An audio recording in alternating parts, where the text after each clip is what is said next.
നമസ്കാരം. തിരഞ്ഞെടുപ്പ് വിജയത്തിന് പിന്നാലെ കോൺഗ്രസിൽ മുഖ്യമന്ത്രി ആരാകണമെന്ന തർക്കങ്ങളാണ് നടക്കുന്നത്. ഇക്കാര്യത്തിൽ ഇനിയും അന്തിമ തീരുമാനമുണ്ടാകാതെ വന്നതോടെ കൺഫ്യൂഷനിലാണ് സംസ്ഥാന രഹസ്യാന്വേഷണ വിഭാഗവും. ഇന്നലെ വി.ഡി. സതീശന് സുരക്ഷയും പൈലറ്റ് വാഹനങ്ങളും വിട്ടു നൽകാൻ ഇന്റലിജൻസ് മേധാവി പി. വിജയൻ നിർദ്ദേശിച്ചിരുന്നു. എന്നാൽ സതീശൻ തന്നെയാകും മുഖ്യമന്ത്രി എന്നുറപ്പില്ലാത്ത സാഹചര്യത്തിൽ ഉന്നത ഇടപെടലിൽ ഈ തീരുമാനം തിരുത്തപ്പെട്ടു. ആരാകും മുഖ്യമന്ത്രി എന്ന തീരുമാനം വന്നതിന് ശേഷം മതി കൂടുതൽ സുരക്ഷ ഒരുക്കുന്നതെന്ന വിലയിരുത്തലാണ് ഉണ്ടായത്. സതീശന് പൈലറ്റ് വാഹനം നൽകാനുള്ള തീരുമാനം അറിഞ്ഞ ഉടൻ തന്നെ കോൺഗ്രസിലെ തന്നെ മറ്റൊരു വിഭാഗത്തിൻ്റെയും ആഭ്യന്തര വകുപ്പിലെ ഉന്നതരുടെയും ഇടപെടലുണ്ടായെന്നാണ് സൂചന. മുഖ്യമന്ത്രിയെ ഹൈക്കമാൻഡ് ഔദ്യോഗികമായി പ്രഖ്യാപിക്കാത്ത സാഹചര്യത്തിൽ ഇത്തരമൊരു നീക്കം വേണ്ടെന്നായിരുന്നു നിർദ്ദേശം. ഇതോടെ നൽകിയ ഉത്തരവ് പിൻവലിക്കാൻ പോലീസ് നിർബന്ധിതരായി. സതീശൻ മുഖ്യമന്ത്രിയാകുമെന്ന് ഉറപ്പിക്കുന്ന വിധത്തിലാകും തീരുമാനമെന്ന വികാരമാണ് ഉണ്ടായത്. അതേസമയം ഭരണമാറ്റം ഉണ്ടായതോടെ പോലീസ് ആസ്ഥാനത്തും ആഭ്യന്തര വകുപ്പിലും അങ്കലാപ്പും ആവേശവും ഒരുപോലെ അലയടിക്കുകയാണ്. കഴിഞ്ഞ 10 വർഷമായി AKG സെന്ററിൽ നിന്നുള്ള നിർദ്ദേശങ്ങൾ അനുസരിക്കാൻ വിധിക്കപ്പെട്ട ഒരു വിഭാഗം പോലീസുകാർ ഭരണമാറ്റം വലിയ രീതിയിൽ ആഘോഷമാക്കിയിരിക്കുകയാണ്.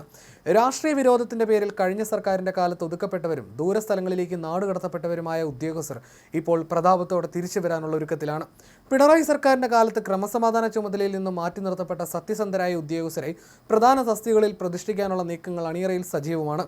10 വർഷമായി പിണറായി വിജയന്റെ വിശ്വസ്തരായി നിന്ന് എതിരാളികളെ വേട്ടയാടിയവർ ഭരണമാറ്റം വന്നതോടെ അങ്കലാപ്പിലുമായി. ഭരണഘടനയേക്കാൾ പാർട്ടി ഭരണഘടനയെ സ്നേഹിച്ച ഉദ്യോഗസ്ഥരുടെ ലിസ്റ്റ് കോൺഗ്രസ് കേന്ദ്രങ്ങൾ ഇതിനോടകം തയ്യാറാക്കി കഴിഞ്ഞു.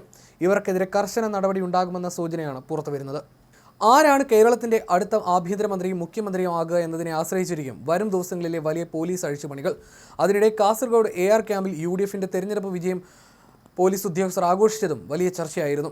ആഘോഷം റീൽസാക്കി. റിസർവ് ഇൻസ്പെക്ടറെ കണ്ട് ഡ്യൂട്ടിയിടുന്ന ഓഫീസർമാരെ മാറ്റാൻ ആവശ്യപ്പെട്ടതിന് പിന്നാലെയായിരുന്നു ആഘോഷം. റിസർവ് ഇൻസ്പെക്ടറെ കണ്ട് ഡ്യൂട്ടിയിടുന്ന ഓഫീസർമാരെ മാറ്റാൻ ആവശ്യപ്പെട്ടു. തുടർന്നാണ് ത്രിവർണ്ണ പതാക ആലേഖനം ചെയ്ത കേക്ക് മുറിച്ചത്. ഇതിനിടെ പിണറായി ഭരണത്തിൽ നാടുകടത്തപ്പെട്ട ഉന്നത പോലീസ് ഉദ്യോഗസ്ഥരും മടങ്ങിവരവിന് ഒരുങ്ങുകയാണ്. TP ചന്ദ്രശേഖരൻ വധക്കേസ് അന്വേഷിച്ച പോലീസ് ഉദ്യോഗസ്ഥരടക്കം മറ്റ് സംസ്ഥാനങ്ങളിലും കേന്ദ്ര കേഡറിലുമാണ് ജോലി ചെയ്യുന്നത്. നല്ലൊരു തസ്തിക പോലും നൽകാതെ CPM പകപോക്കി. IG Anoop Kuruvilla John, AP Shoukath Ali, crime branch SP KV Santhosh Kumar തുടങ്ങിയവർ പുതിയ സാഹചര്യത്തിൽ മടങ്ങി വരുമെന്നാണ് സൂചന. TP ചന്ദ്രശേഖരൻ വധക്കേസ് അന്വേഷിച്ച പ്രത്യേക സംഘത്തിലെ SP ആയിരുന്നു. CPM നേതാക്കളുടെ പങ്ക് വെളിച്ചത്ത് കൊണ്ടുവരാൻ ആത്മാർത്ഥമായി പ്രയത്നിച്ച ഉദ്യോഗസ്ഥനായിരുന്നു അനൂപ് കുരുവിള ജോൺ. UDF ഭരണം മാറി 2016-ൽ CPM ഭരണത്തിൽ വന്ന ശേഷം ക്രമസമാധാന ചുമതലയിൽ നല്ലൊരു തസ്തിക പോലും നൽകിയില്ല. പോലീസ് അക്കാദമിയിലും അപ്രസക്ത തസ്തികയിലും ഒതുക്കി. അവസാനം കേന്ദ്രത്തിൽ ഡെപ്യൂട്ടേഷനിൽ പോയി. നിലവിൽ ഇന്ത്യയുടെ വിദേശ രഹസ്യാന്വേഷണ ഏജൻസിയായ റോയിലെ ഉന്നത ഉദ്യോഗസ്ഥനാണ്. CPMന്റെ അനിഷ്ടത്തിന് പിന്നാലെ കേരളം വിട്ട അനൂപ് കുരുവിള ജോൺ ഇന്ന് രാജ്യമറിയുന്ന മികച്ച ഉദ്യോഗസ്ഥൻ കൂടിയാണ്. റോയിൽ നിന്ന് അനൂപ് കുരുവിള ജോൺ ഇനി കേരളത്തിൽ വരാൻ സാധ്യത കുറവുമാണ്. അതേസമയം വി.ഡി. സതീശന് പരസ്യ പിന്തുണയുമായി N ശക്തനടക്കമുള്ള A ഗ്രൂപ്പ് നേതാക്കൾ രംഗത്തെത്തിയിട്ടുണ്ട്. വി.ഡി. നിലപാടുകളുടെ രാജകുമാരനെന്നും ജനപക്ഷ നേതാവായി സതീശനൊപ്പമെന്നുമായിരുന്നു ശക്തൻ പ്രതികരിച്ചത്. ഫേസ്ബുക്ക് പോസ്റ്റിലായിരുന്നു ശക്തന്റെ പിന്തുണ. മുഖ്യമന്ത്രി സ്ഥാനത്തേക്ക് KC വേണുഗോപാലിനെ പിന്തുണച്ച് ചടയമംഗലത്തെ നിയുക്ത MLA MM നസീറും രംഗത്ത് വന്നിട്ടുണ്ട്. അതിനിടെ TJ വിനോദ്, ദീപക് ജോയ് എന്നിവർ ആലുവയിലെ വീട്ടിലെത്തി വി.ഡി. സതീശനെ കണ്ടു.